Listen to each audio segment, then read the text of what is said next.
como é que é essa relação do Brasil hoje com a ciência? Porque assim, eu vi que assim, não faz muito tempo aí por conta da pandemia e tudo mais, a gente teve um corte no orçamento da ciência e assim, eu até entendo que assim, tava precisando de dinheiro em outro lugar e tudo mais, mas qual que é o efeito prático disso assim na ciência no Brasil? Teve um efeito ruim e um efeito bom, como É? tudo na vida, mas deixa eu explicar isso aí. Quando eu cheguei no Ministério, lá em final de 2018, para a transição, eu fiquei assustado com a questão de orçamento. Primeiro porque o orçamento vinha sendo diminuído desde 2013, ele já estava baixo. Eu tenho 28 unidades vinculadas, na época eu tinha 30, lembrar que tinha comunicações também. E eu olhei e falei assim, não dá. Tipo assim, como é que eu vou colocar recursos para todas essas unidades? Tem que pagar custeio, né? Você tem que pagar luz, água, uma série de coisas. Estou falando do discricionário, fora o obrigatório, que é pagamento de pessoal e tudo isso que já é reservado. Pô, vai ser difícil fazer isso aqui. Eu vou priorizar duas coisas. Eu vou priorizar as bolsas do CNPq, eu já explico por que eu tomei essa decisão lá atrás, e vou priorizar o orçamento das unidades de pesquisas. Tem 16 delas que dependem do orçamento direto, que fica embaixo da asa ali, porque o orçamento está muito baixo. Então, eu vou priorizar essas duas coisas. Mas a surpresa que eu tive naquela época é que o orçamento que tinha sido votado e aprovado em 2018 para 2019, que ele é no ano anterior, tinha um déficit de 330 milhões para bolsas do CNPq. Basicamente, eu tinha orçamento para chegar só em agosto de 2019, pagando as bolsas, e depois não tinha mais orçamento. Ou seja, falei, pô, já começa atrasado na corrida aqui. Aí, deixa eu resolver primeiro isso. Para resolver isso aí, o que a gente fez? O pessoal começou assim, corta as bolsas. Dá para saber de onde que vem esse déficit? Dá. Esse déficit veio 250 milhões, porque ele não foi aprovado. Quando você pede 1 bilhão, as bolsas do CNPq ficam em torno de 1 bilhão, 1,1 bilhão, né? 1,5 bilhão e 550 milhões, algo nessa faixa. E o orçamento que foi aprovado, logicamente a gente sempre pede isso aí, mas o orçamento que foi aprovado faltava 250, foi aprovado 750. Além disso, o pagamento de dezembro, que deveria ser pago em dezembro, né, não foi pago. Então, veio também mais uma conta ali, né, de mais 90 milhões, mais 80 milhões. Né, então, deu um déficit total de 330 milhões. Tá. Aí, a primeira ideia do pessoal, né, fala assim, corta as bolsas. Eu não vou cortar. Aí eu falei, não vou cortar Parece a bolsa. uma péssima ideia isso daí. Por que é uma péssima ideia? Porque as bolsas do CNPq são bolsas de pesquisas e basicamente é o salário do pesquisador. Exato. Entendeu? Então, quando você corta uma bolsa, você está cortando o salário de uma pessoa que está trabalhando 24 horas, 7 dias por semana para resolver problemas importantes para o país. Eu falei, eu não vou cortar a bolsa. O pessoal, pô, você é doido? Eu falei, não, eu não vou cortar isso aqui. E aí foi uma briga, quem acompanhou lá foi aquela briga danada com a economia, até...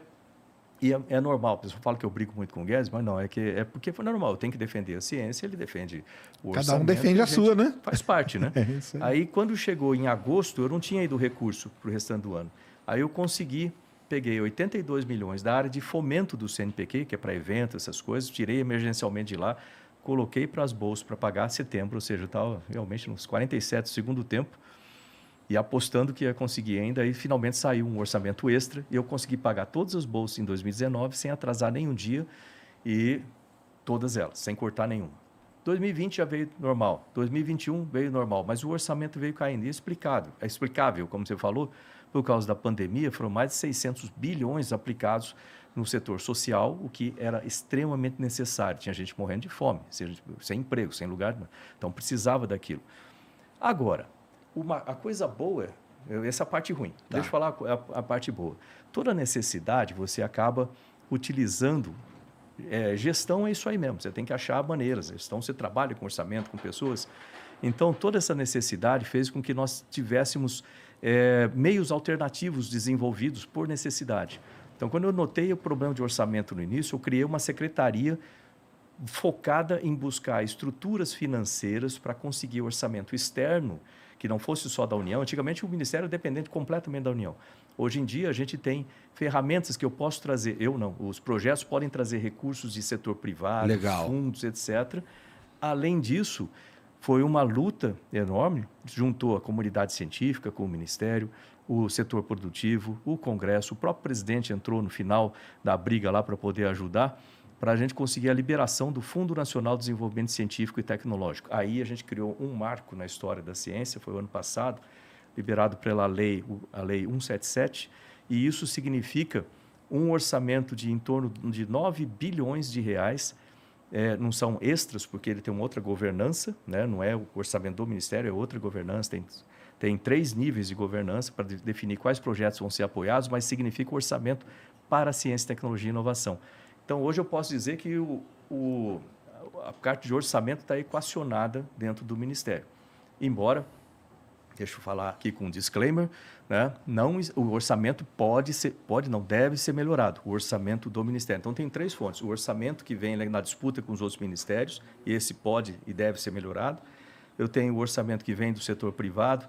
Hoje tem instituições minhas, tipo o Instituto Nacional do Semiárido, lá em Campina Grande, que ele já consegue arrecadar 3 vezes o seu orçamento. Vamos supor, o orçamento é de 5 milhões. Ele já arrecada 15 milhões nos projetos bem feitos do setor privado e outros setores. Isso a gente está se aproximando do que é a Coreia do Sul e etc. A Coreia do Sul é 78% privado, 22% público. E o FNDCT. Então, o fato de ter esses 3 orçamentos nos permite agora investir em coisas como um laboratório de nível de biossegurança 4 para o país. A gente não tem, né? Não tem nenhum na América Latina. Com ela, com a Esther aqui, ela falou, né? Na América que falta, Latina. Esse é um negócio extremamente importante. A gente aprendeu muito durante a pandemia. Eu tenho um grupo de cientistas chamado Rede Vírus MCTI, que foi montado, essa rede, um mês antes de começar a pandemia. Eles foram, né, dia 10 de fevereiro, eles já estavam lá no Ministério, na primeira reunião. Dia 11 de março foi declarada a pandemia. Eles que nos deram todas as diretrizes, todas as estratégias para o Ministério seguir. E foi muito bom, porque eu fico tranquilo que eles são os especialistas em viroses emergentes. Tem médicos, cientistas, pesquisadores. E aí tudo o que eles falaram, que a gente fez, deu certo. Legal. Então, esse pessoal nos deu uma série de diretrizes, entre elas a necessidade da ampliação da infraestrutura de pesquisa no Brasil, de forma que a gente fique mais preparado para as próximas pandemias. E hoje eu posso falar com tranquilidade que o Brasil... E vai ter outra pandemia, é bom o pessoal ficar ciente disso. A Esther teve aqui, né, 3 semanas atrás, falou a mesma coisa, né? A gente vai estar muito mais preparado, com estrutura melhor, com mais pesquisadores, com mais recursos, com capacidade de fazer vacina completamente nacional, 100% nacional, com tecnologia nacional, com um laboratório NB4 colado no Sirius, acelerador de partículas, que é uma estrutura única no planeta Terra, entendeu? Que os pesquisadores podem estudar vírus tipo Ebola e ver o vírus em ação com a célula a nível molecular. E aquilo ele consegue desenvolver remédio mais rápido, vacina mais rápido. Então, tem um monte de interesse internacional já sobre isso aí, com um monte de outras coisas que protegem o nosso país. Porra, legal pra caramba. Então, assim, a gente está do ponto de vista de desenvolver ciência, desenvolver tecnologia, assim, pelo menos pelo que você está falando aí, relacionado à medicina e sei lá, pandemias e vírus e coisas do tipo, aí a gente está um caminho interessante, mas é engraçado, porque eu não tinha escutado nada disso antes. Para mim, isso é tudo novidade. Por isso que é importante a gente poder participar. Aliás, eu agradeço novamente poder participar aqui e passar as informações para as pessoas. Inclusive, se me permitir, se o pessoal puder colocar aí o site do Ministério, gov.br/MCTI, né, Ministério de Ciência, Tecnologia e Inovações, e tem muita informação lá, mas o pessoal não vê, não aparece na imprensa, infelizmente, essas coisas. E a gente tem muita coisa. Tem o Centro Nacional de Tecnologia de Vacinas, que é esse centro que fica lá em Minas Gerais, que vai permitir o Brasil construir realmente a tecnologia de vários tipos de vacina. Daqui a pouco eu explico sobre essa questão de vacina, que é importantíssimo isso. Nós temos, por exemplo, o Centro de Tecnologia para Energias Renováveis sendo construído nesse momento lá em Campina Grande também, no INSA. Hoje o Brasil também tem um centro de tecnologias para medicamentos sendo construído, né, sendo desenvolvido aqui em Botucatu. Nós temos o NB4, nós temos o Instituto Nacional do Mar, coisa que não tinha há muito tempo. O que é isso? Desculpa. Isso é o seguinte, nós temos esforços isolados de universidades, etc., com navios de pesquisas para o oceano, etc. Mas nunca teve um instituto para pesquisa oceânica no Brasil, por incrível que pareça.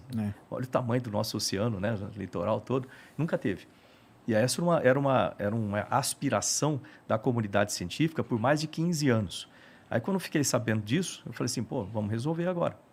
Aí, aliás, o Ministério, a gente está resolvendo problemas de décadas, assim, né? Então, vamos resolver, vamos criar esse instituto. Aí, a gente criou uma OS, uma organização social, que é bem mais prático para movimento, para poder a operação, que vai juntar todos esses esforços, também junto com a Marinha do Brasil, para pesquisa de biodiversidade nos oceanos, para melhoria de capacidade de produção sustentável nos oceanos e resolver. Essa é uma questão que, para mim, é muito cara, muito preciosa, assim.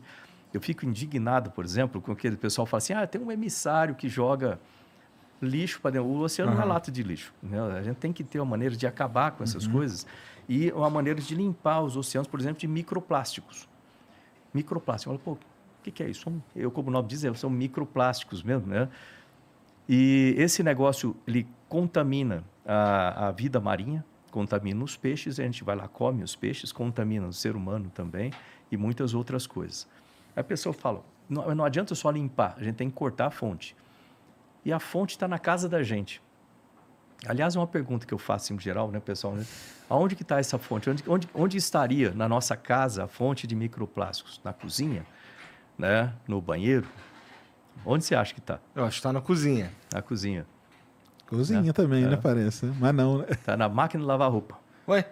É. Porque a pessoa lava a roupa, roupas com nylon, essas coisas todas, e ela solta esses microplásticos. Microplásticos, muitos passam e outros são filtrados, ficam no filtro da máquina. Aí o que a pessoa faz? Vai lá no tanque, lava o filtro e vai embora, né? Tudo isso aí, somado a quantidade, além de outras fontes industriais, etc., vão para o mar. E aí viram esse problemaço aí de microplásticos. Então, eu coloquei como um dos objetivos, uma das metas desse instituto é trabalhar internacionalmente. A gente fez até um acordo com a Agência Internacional de Energia Nuclear, que eles também estão preocupados com isso, e outros países, para a gente trabalhar junto, achar soluções para isso, limpar o planeta, né, os nossos oceanos de microplástico. Isso é só um exemplo de coisa.